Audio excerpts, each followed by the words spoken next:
When we hear about glaciers, icebergs melting, it really is heartbreaking, right? Whenever we tune into any news, we always hear about receding glaciers, icebergs getting smaller, they are dispersing everywhere. But in South America, in Patagonia, there is a glacier that is actually increasing every year. For anyone to know that there is a glacier that is increasing every year in size, people are stunned. And yes, it is really happening like that. That glacier is called as the Perito Moreno Glacier. So Patagonia is a very narrow region.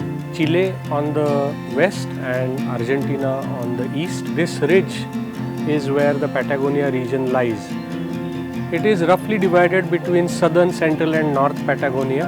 When you go to the Patagonian region, you will realize that the landscape is stunning. I mean, one would not have imagined a landscape like that. It's an interplay between cold desert, alpine forest, then glaciers, rains. You can have a variety of climates in a single day. That is what Patagonia is. Being in the southern hemisphere, the best time is to visit during their summer and spring, which is exactly reverse of the weather cycle we have in India because we are in the northern hemisphere. It is said that Patagonia is a very windy place. Most of us have done Antarctic cruise, so we had the parkas with us, and we felt that okay, it's not really needed. The bus was temperature controlled, it was quite comfortable inside.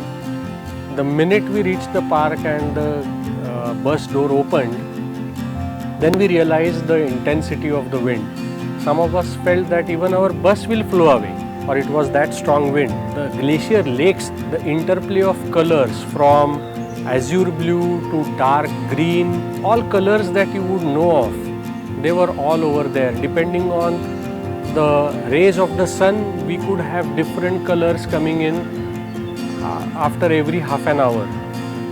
And even standing a few meters away from the lake, we could still get wet because the wind was so strong that the water was being blown onto us.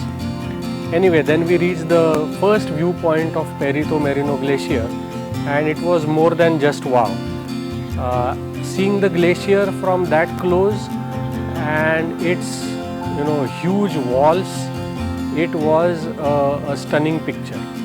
Then we took a boat ride that took us close to the southern face of the glacier, after which there are some walking paths that take us in front of the side walls of the glacier, the side ends of the glacier. While doing that, all of us were really captivated by the change of views after every turn, because it's a path that goes downhill and then comes uphill. So each and every turn gave a different perspective of the Perito Moreno Glacier. Of course, there were some adventurous people who took a hike on the top of the glacier. Then I connected with some people on Facebook and Instagram Live, and the first reaction that came to us was, we have never imagined such a beautiful place. So I assure you that apart from Perito Moreno Glacier, there are other places like the Uppsala Glacier which will stun you to the breath. So come with us to Patagonia. It's a region which is not as explored by the Indian audience as one should, and that is what we try to do. We try to give a different view of the country, different view of nature to you. So let's explore Patagonia.